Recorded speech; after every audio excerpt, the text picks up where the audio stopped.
It's the biggest thing from Japan since the Power Rangers. Pokemon has captured the imagination of children around the world. Pokemon is now in full mania. This kind of thing is happening all around the country. If you hadn't known it before, know it now. Pokemon is big. By the late 1990s, it was rare to find someone who didn't know what Pokemon was. Released for the Game Boy on February 27, 1996, Pokemon Red and Green teleported players to the Kanto region to catch, trade, and battle never-before-seen creatures. The game sold more than 1 million copies within a year of their release, and they were just getting started. Months after launching, a new game arrived, bringing Pokemon from the Game Boy to the tabletop, setting it on a path to becoming the largest media franchise in the world.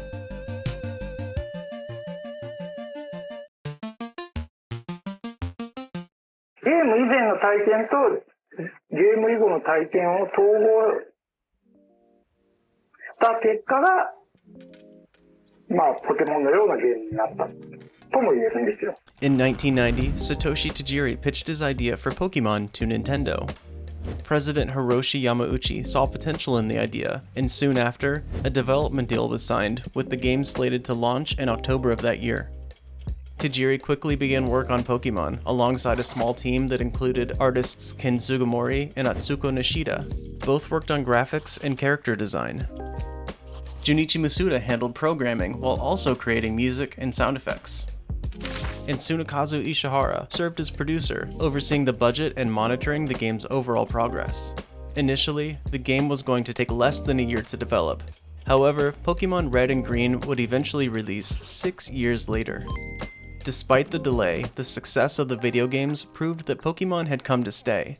Ishihara saw the potential early on and had already begun looking for new ways to expand the franchise. Hello, and welcome to the R&D Center for Magic: The Gathering. Magic is the ultimate battle of wits. It's just you and your friend locked in an intense battle of strategy and wisdom. Object of the game? Total annihilation! By 1994, Wizards of the Coast's breakout title, Magic: The Gathering, had printed over 1 billion cards and had established a worldwide tournament scene. At the time, Magic had not yet been translated into Japanese. Ishihara, who was a fan of card games, had discovered imported Magic cards at a local shop. With the game in hand, he studied its mechanics. What he saw was a blueprint for an entirely new kind of game, one that seemed perfect for Pokemon. To bring that vision to life, he turned to Akihiko Miura, Koichi Uyama, and Takume Akabane to develop the TCG. Under the direction of Ishihara, they dove deep into the world of trading card games. They admired Magic, but they also saw how complex it could be. The Pokemon TCG needed to be built for a younger audience and incorporate characteristics from the video game. The cards also needed to stand out. With artwork from Ken Sugimori, Mitsuhiro Arita, and Keiji Kinabuchi, they did just that. While the TCG was quickly taking shape, Ishihara explored publishing options, eventually connecting with Media Factory, who agreed to distribute the cards in Japan. With the game design, card art, and distribution set, the Pokemon trading card game was ready for launch. The first appearance of Pokemon cards came in the August 1996 issue of CoroCoro Comic, giving the readers a sneak peek into the trading card game. A couple of months later, packaged in the November issue, readers were given copies of the first playable TCG cards, exclusive promos featuring Pikachu and Jigglypuff. Then, just days later, on October 20th, 1996, the wait was over. Pokemon cards officially launched across Japan. Cards were sold in booster packs, costing just 291 yen. Inside each pack were 10 random cards, showcasing fan favorites like Charmander, Bulbasaur, Squirtle, and of course Pikachu.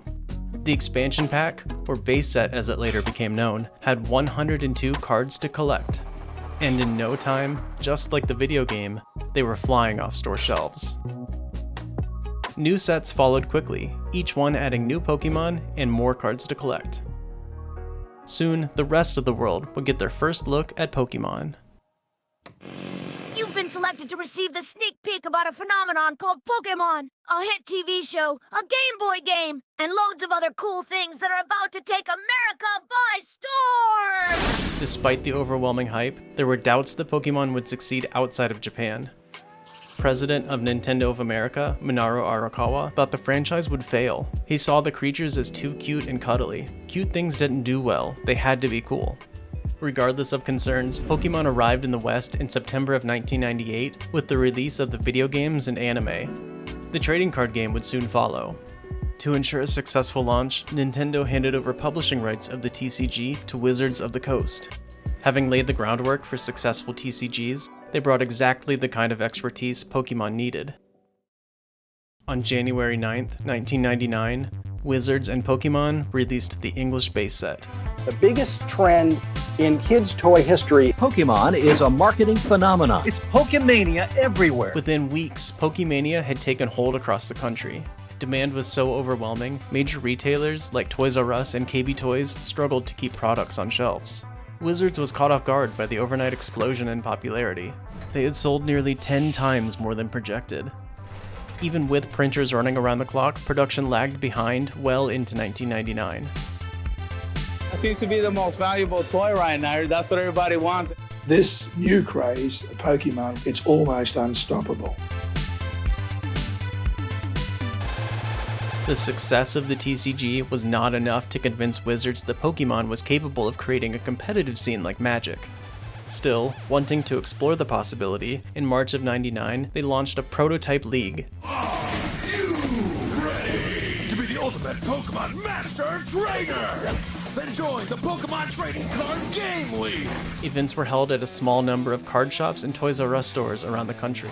Shops were given exclusive trainer decks. These not only provided players with a pre-constructed deck, but also helped tournament organizers understand the game.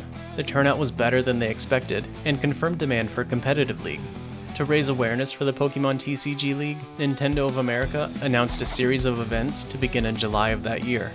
The Pokemon League Summer Training Tour stopped at 19 cities across the country, starting at the Mall of America in Minneapolis, Minnesota. Over 44,000 people showed up to play in TCG tournaments, trade cards, and discover Pokemon for the first time. The Summer Training Tour was a massive success, drawing in thousands of new players and setting the stage for local leagues across the country. Meanwhile, Japan had also been busy building its own competitive scene. In June of 1997, the first official Pokemon TCG tournament was held at the Makuhari Messe event hall in Chiba. 1,000 participants for the tournament were selected through a lottery system.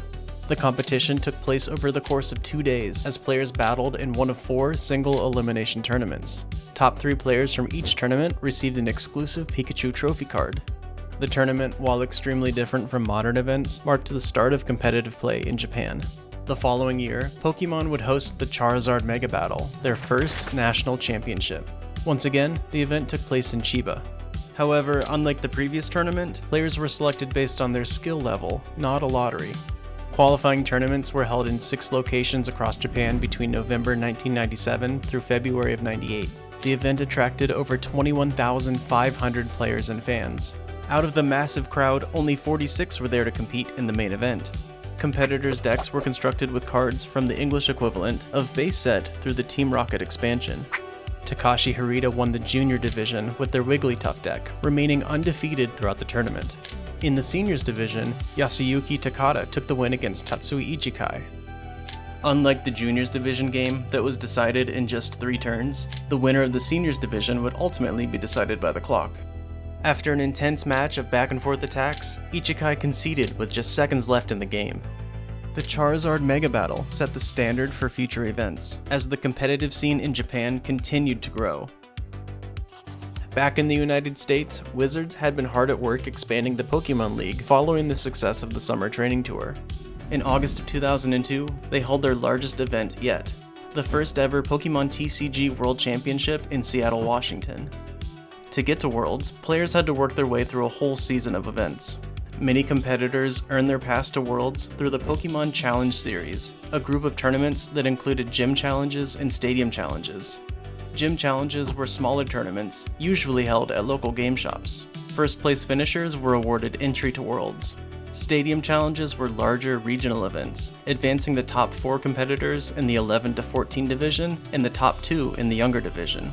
Players could also qualify through the Super Trainer Showdown, large-scale premier tournaments Wizards had held the year before on both the East and West coasts. If players didn't qualify through these events, they had one last shot, a last-chance qualifier event known as the Grinder. The event took place on the eve of the World Championships. Over 150 players competed in a single elimination tournament, battling for only 12 available spots. In total, 134 trainers received invitations for the event. They were split into 2 divisions, 10 and under and 11 to 14. A new format was used for the tournament that limited the card pool to Neo Genesis through the recently released Legendary Collection. By the end of the tournament, Mindy Lamke, piloting a Donphan and Slowking deck, had won the 10 and under division. Dylan Austin, with a Dark for Alligator deck, claimed the 11 to 14 title, winning in an unusual final set. Due to misplays from both players, resulting in game disqualifications, only one full game was played. By all accounts, the event was a success. However, unknown to Wizards of the Coast, this would be the last major event they would hold for the Pokemon TCG. Just 1 year later, in 2003, a major change occurred that would shake up the TCG landscape. Pokemon terminated the distribution license for Wizards of the Coast. They became responsible for card production, distribution, and organization of all future competitive events. The decision to transfer the TCG license came as a shock to Wizards of the Coast. Up until that point, they had maintained a seemingly strong relationship with the Pokemon Company. Wizards responded with a lawsuit against Nintendo and Pokemon, alleging breach of contract and patent infringement. They claimed former Wizards employees had revealed trade secrets. Ultimately, the case was settled out of court. Even though the transition was rough, it marked a turning point. Under Pokemon's leadership, the TCG began a new era, and the organized play system underwent a complete transformation. They started by bringing organized play outside of Japan under a new international program, Pokemon Organized Play, later renamed to Play Pokemon. Over time, this new program transformed the seasonal format, with players today competing in local league events and championship series events, all leading up to the World Championships.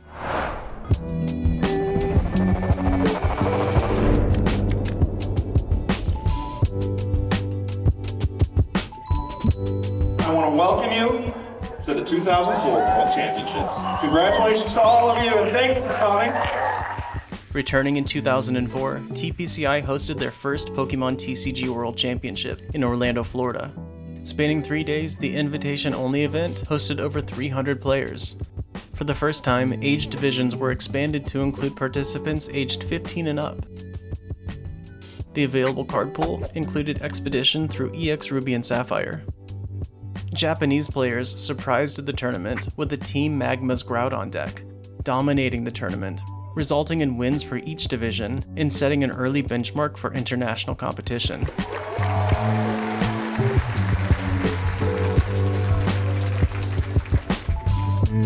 Since the first World Championships, the game has grown rapidly. Events that once hosted dozens of players in hotel basements now bring thousands to sold-out arenas.